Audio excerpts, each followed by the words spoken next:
Жаңадан туған нәрестелердің иммунитеті жеткіліксіз, сондықтан жаңа туылған нәрестелерді мұқият күтіп ұстау маңызды. Өмірге жаңа келген нәрестені дұрыс күтіп бағу бала денсаулығының басты кепілі. Нәресте үшін ең пайдалы және маңызды тағам ана сүті. Оның құрамында бала ағзасына қажетті заттардың бәрі бар.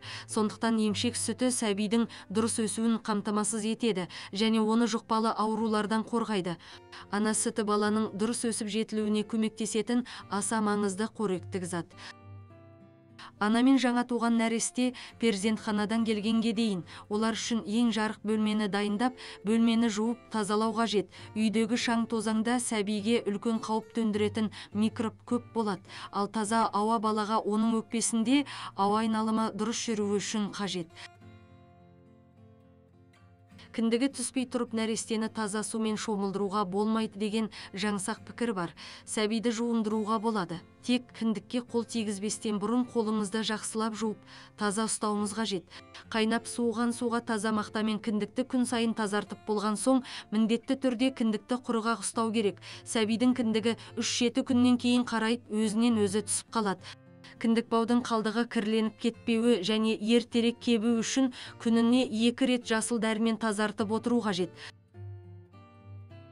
Нәрестені шомылдырудан бұрын бір ыдысқа оның бет-аузын шаятын қайнаған жылы су, екінші ыдысқа шомылдырып болған соң денесін шаятын су дайындап қойған жөн. Алғашқы күндері шомылдыратын суға аздап марганцовка, тұз, ромашка сынды заттар қосады.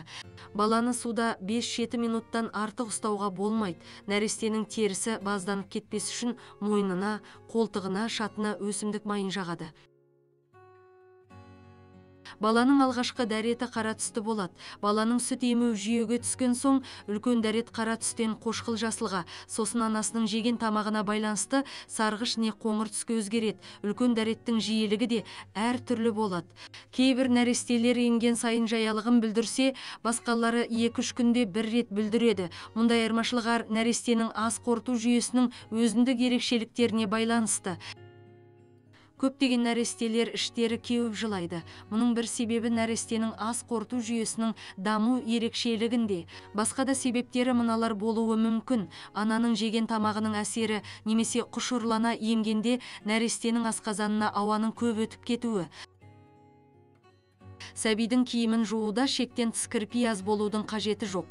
Нәрестенің киімі мен жаялықтарын кір машинасына салып, балалар ұнтағымен жуып көріңіз. Ешқандай аллергия белгілері байқалмаса, солай жуа беріңіз. Бірақ сәбидің терісі өте нәзік болатындықтан киімдерінің іші сыртын міндетті түрде үтіктеу керек.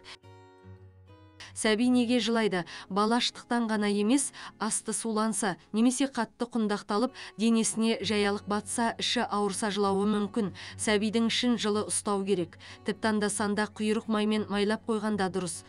Сонымен қатар санын аздап әрі абайлап ақырын шеңберлете қимылдатсаңыз, оның ас қорытуына көмектесе аласыз. Себебі соның нәтижесінде қорытылып жатқан ас пен ішектегі газ әрі қарай жылжиды.